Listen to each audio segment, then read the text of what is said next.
Welcome to this explainer. Let's dive right in. You know, your job title might look absolutely fantastic on an email signature or a LinkedIn profile, but there's a very good chance it's hiding a completely broken system. We're exploring this today because, honestly, titles just do not prove value. We're going to unpack exactly why relying on job titles is masking massive inefficiency in so many businesses, and how using a completely different standard can finally bring the truth to light. It really all boils down to this one core idea. Your job title is not your contribution. A company can hand out impressive titles like manager, specialist, account executive, or senior architect all day long. But those words, they just describe status. They do not automatically describe what actually enters that role, what leaves it, or what critical customer outcome that person is actually protecting. Think about the massive difference here. When an organization relies totally on title-based status, a highly capable person can end up looking completely average, simply because they're trapped inside a broken workflow. But when we shift our focus over to evidence-based contribution, we realize the exact opposite is true as well. A weak role can look incredibly important, just because nobody is actively measuring the output. And here's the really frustrating part. High-value operators often remain totally underused. They get stuck in these invisible roles filled to the brim with busywork, essentially acting as human shock absorbers for poorly defined tasks. And why? Well, because the company literally cannot see what they're preventing or creating. To fix this, work absolutely has to transform into a mapped role with a visible outcome. Which brings us to a huge reality check when it comes to organizational design. Job mismatch survives in fog. In the dark, just being present gets mistaken for actual contribution. People fall back on vague praises like, oh, they work so hard, or they're always online. And the result is so predictable. Smart people get trapped in low-value activities, reports get generated but never actually read, and the exact same customer issues keep coming back because nobody can see where the system is failing. So, how do we clear that fog? Well, you introduce a severe financial consequence, and that instantly changes the incentive to stay vague. The negative price standard, which we represent with a -1, dictates that. -1 forces the flow into writing and prices the gaps in cash. It forces workflow visibility, because when measurable value is missing, real money is lost. Because of that financial pressure, suddenly a serious business is pushed to actually document reality. Not as some annoying bureaucracy, but as a literal protection against losing cash.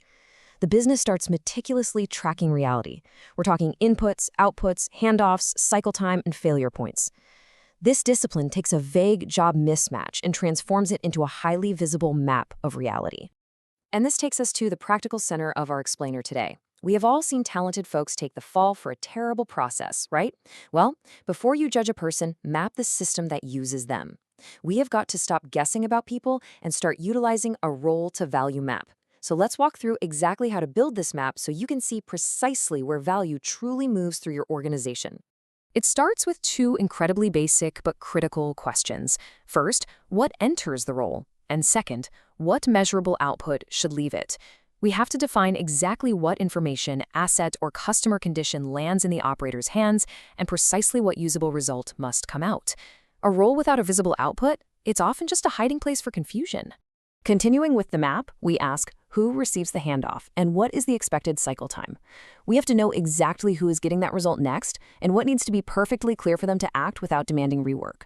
We also need to define exactly how long the work should take under normal, everyday conditions. This is how you make sure momentum isn't lost in the gaps between people. To finish up the map, we kind of have to play detective for a second.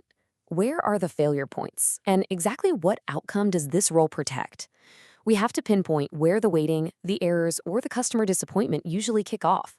Then we identify exactly what specific customer, margin, quality, or speed outcome this role is actively protecting day in and day out. Now, mapping all this out matters because making workflows visible makes the work fairer. We can finally stop confusing sheer activity and effort with actual quality, speed, and margin outcomes. We stop paying for some fancy title we can't even connect to value, and we start relying on actual hard evidence of contribution. So how do we actually measure that evidence? We look at 3 KPI pillars for any given role. First, we have quantitative metrics, things like time saved and errors produced. Second are the qualitative metrics, which focus on the clarity of the output and reliability. And third, we look at value metrics, meaning the margin protected and costs avoided. This specific structure gives us undeniable evidence of contribution, instead of just paying for an impressive resume. Now, here's the slightly uncomfortable truth that all this visibility reveals. When a role isn't creating value, it is so convenient to just immediately blame the worker. But diagnosing underperformance isn't about finding a villain. It is about finding the real constraint that's holding the entire business back. Once you've mapped and measured the process, one of three realities usually stares you right in the face. The root cause of the underperformance is either a broken system, a weak output from the operator, or an internal blocker that's actively preventing improvement. Let's break these three down to see how a lack of visibility usually hides these issues. First up, it might just be a system failure. This is where leadership is basically forcing an outdated, broken procedure to continue just out of a fear of change. Second, it could be weak output. This is where the expectations and tools are totally clear, but the operator simply fails to meet those measurable standards. Or third, you might find a blocker, like a middle manager who is actively protecting their own status by slowing down a better process. Recognizing these real constraints means we literally have to rethink structure entirely. Think about it. It's pretty absurd to keep highly capable people boxed into rigid cages just because an old hierarchy chart put them there. Instead, a serious company redesigns work around a value flow map. They look at where value must actually move through the system to benefit the customer, rather than just strictly looking at who reports to whom. Which brings us full circle right back to the power of the negative price standard. The -1 guarantee absolutely exposes a weak use of talent. Yes, it tells the market that the seller accepts a real consequence if value is missing. But more importantly, internally, it tells the company itself that they simply cannot afford undefined, vague work anymore. When you make the flow of value visible, the folks who naturally turn chaos into measurable outcomes, they become incredibly easy to spot.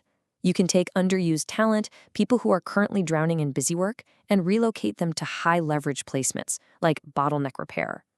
You move them closer to the exact places where they create actual speed, quality, and margin for the whole business. And if you're an operator or an employee listening to this, keep this in mind. Tracked value creates leverage. When what you contribute is visible and measurable, it gives you major negotiating power. Your potential is no longer being wasted by bad systems, and you finally have the hard evidence you need for fairer growth conversations and real recognition.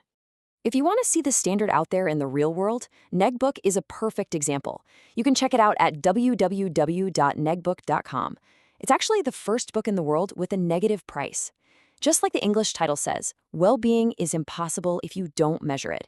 It reinforces this idea that a serious business must be able to define value, measure it fairly, and accept a real consequence when it is missing. So, here is a practical challenge for you. Before you start questioning whether you have the right people on your team, ask yourself if your system can actually show where their value enters, moves, and disappears. Map the role. Then apply for the NegBook DEG diagnostic. Link in description, negbook.com/negative price standard. Thanks so much for joining me for this explainer. I really hope it shifts how you look at workflows, accountability, and the talent right in front of you. I want to leave you with one final thought. If your job title disappeared tomorrow, what measurable value would be left standing? Because remember, your job title is not your contribution.